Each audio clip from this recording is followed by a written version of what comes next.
ગોધરામાં ગુણવત્તાહીન રોડની ફરિયાદોને ધ્યાને લઈને પ્રાંત અધિકારીએ મહત્વનો આદેશ જારી કર્યો છે. ન્યુસન્સ ફેલાવવા અંગે કરાયેલ કેસની સુનાવણીના અંતે પ્રાંત અધિકારી એન.બી. મોદીએ મહત્વનો ચુકાદો આપ્યો છે.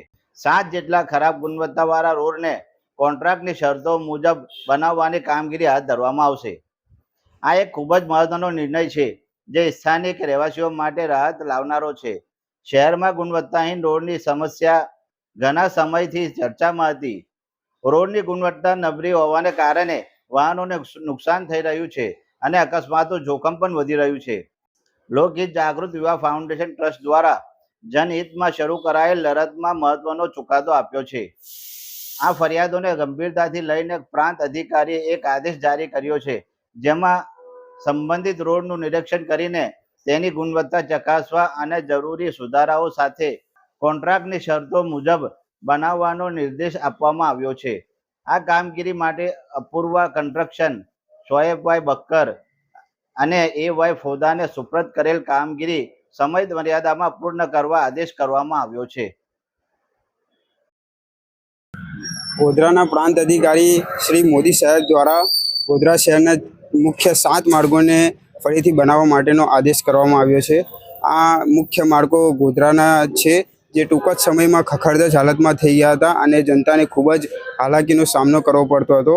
તેને લઈને લોકહિત જાગૃત યુવા ફાઉન્ડેશન દ્વારા આ અંગે અનેકવાર નગરપાલિકાના અંદર ફરિયાદ કરવામાં આવી હતી. એના અનુસંધાને નગરપાલિકા દ્વારા ઇજારદારોને પ્રથમ, દ્વિતીય અને આખરી એવી 3 નોટિસો ફટકારવામાં આવી હતી. છતાં પણ એ લોકોએ કોઈ કામકાજ કર્યું ન હતું. જેને લઈને અમે જિલ્લા સ્વાગત કાર્યક્રમમાં આને ફરિયાદ કરી હતી. જિલ્લા સ્વાગત કાર્યક્રમના અંદર કલેક્ટર શ્રી આશિષ કુમાર સાહેબ દ્વારા આને પબ્લિક ન્યુસન્સના અંદર ગણીને એસડીએમ સાહેબને એવો આદેશ કર્યો હતો કે ન્યુસન્સ હેઠળ આની કાર્યવાહી કરવામાં આવે. એસડીએમ સાહેબ દ્વારા આને ન્યુસન્સ હેઠળ લઈને 3 ઇજારદારોને નગરપાલિકાને નોટિસ ફટકારવામાં આવી હતી અને ત્યારબાદ સુનાવણી રાખવામાં આવી હતી. અને સુનાવણીના અંતે એવો આદેશ કરવામાં આવ્યો હતો કે આ 7 માર્ગોને ફરીથી બનાવવામાં આવે.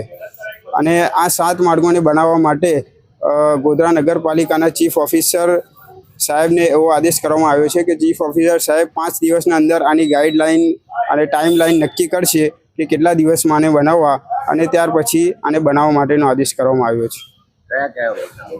આના અંદર કબ્રસ્તાનનો રોડ છે, હમીરપુર રોડ છે, રોયલ હોટલવાળો રોડ છે અને ગરનાળા પછીનો રોડ છે. એવા 7 જેટલા માર્ગોને બનાવવા માટેનો આદેશ કરવામાં આવ્યો છે. આના અંદર મુખ્ય 3 કોન્ટ્રાક્ટરો છે. એક તો શોએબ બક્કર છે, એક અપૂર્વા કન્સ્ટ્રક્શન બાયર છે અને એક ફોદાભાઈ છે. સોહેલ બોકડા, લોકહિત જાગૃત યુવા ફાઉન્ડેશન ટ્રસ્ટ.